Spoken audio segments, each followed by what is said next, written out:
40 ans, c'est un anniversaire important, c'est l'anniversaire de la maturité, de l'âge adulte, qui fait, je crois d'ailleurs, du Grand Prix probablement le plus ancien des prix de la publicité.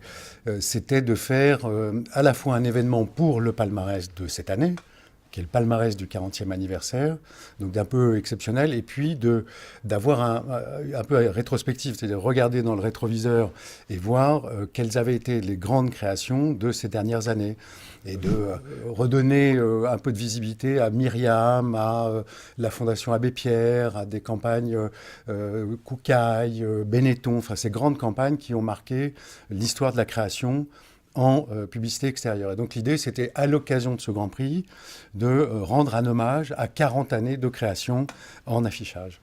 Nous avons interrogé un panel pour lui demander quelles étaient, selon ce panel, les meilleures créations de ces 40 dernières années. Donc c'est très intéressant de voir ce qui ressort et qu'il y a vraiment des campagnes qui ont marqué considérablement la mémoire collective. Et on voit que l'affichage est vraiment un média qui provoque à la fois une très forte rémanence, mais également des émotions assez fortes, puisque on voit dans les témoignages que certaines campagnes sont associées à des moments de vie collective. Et ça, je crois que c'est vraiment la puissance de l'affichage, c'est ce qu'on veut faire passer. L'activité digitale dans l'affichage est vraiment très nouvelle, puisqu'il y a 2 ou 3 ans, elle représentait quasiment 0% de l'activité des afficheurs, et qu'en 2013, elle va représenter entre 5 et 10%, ce qui est une très forte croissance.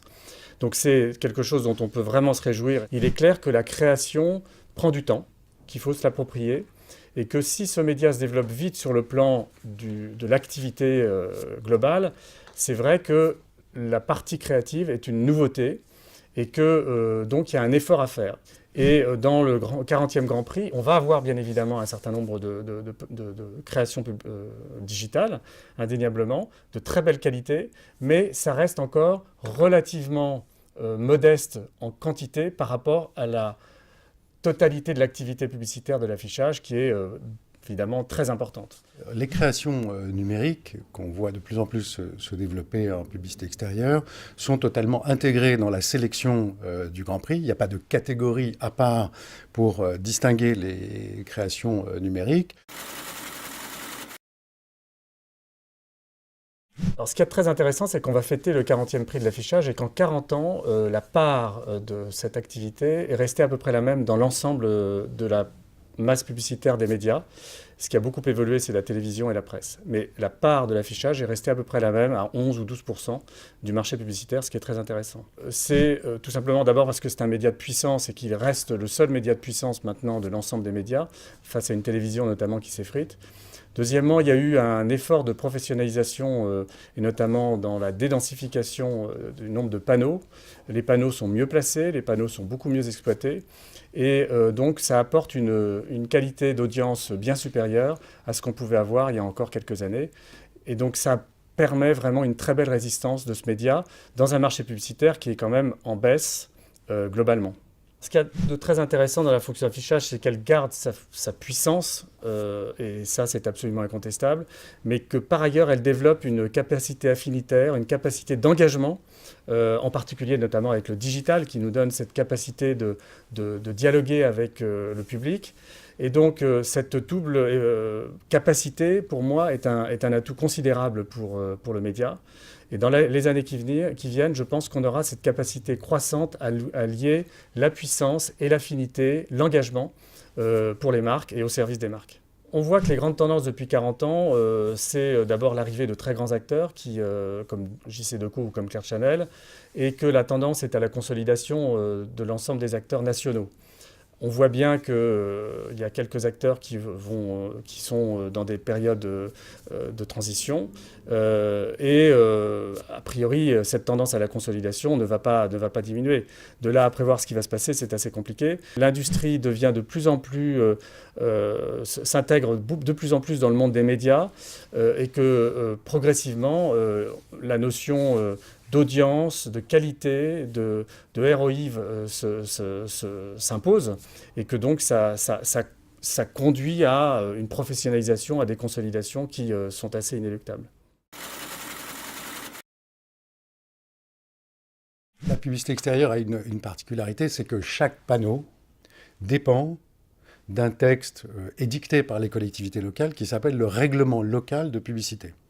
Et ce règlement-là est édicté par chacune des communes, donc ce qui est une particularité, puisqu'en France, nous avons environ peut-être un peu plus de 1800 règlements locaux de publicité qui prévoient les conditions d'implantation de chaque panneau d'affichage en France.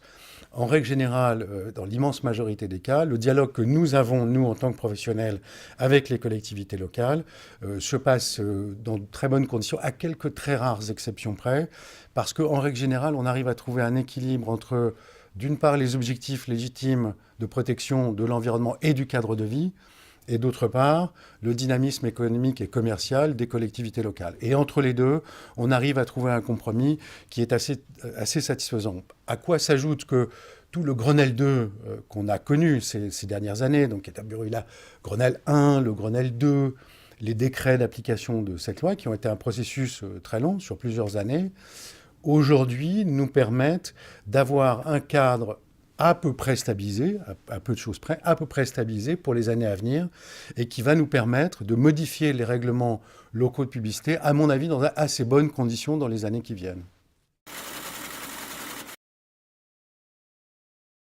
L'enjeu de la création est clé pour l'affichage, puisque c'est le contenu de notre média. Donc nous nous battons depuis toujours pour que cette création soit la plus forte possible, provoque le plus d'émotions possible pour que voilà, l'effet de la communication de la marque soit le plus grand possible.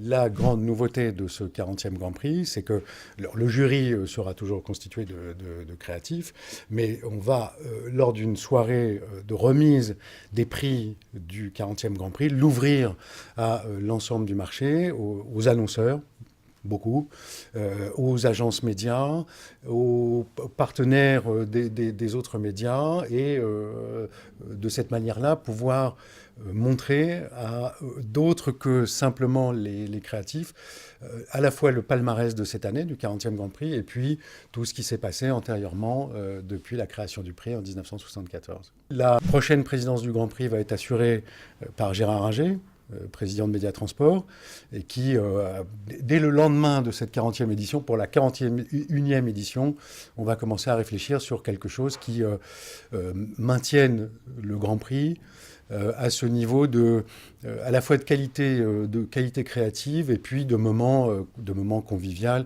qui fait que ce prix a déjà une longue vie derrière lui et aura probablement une longue vie devant lui.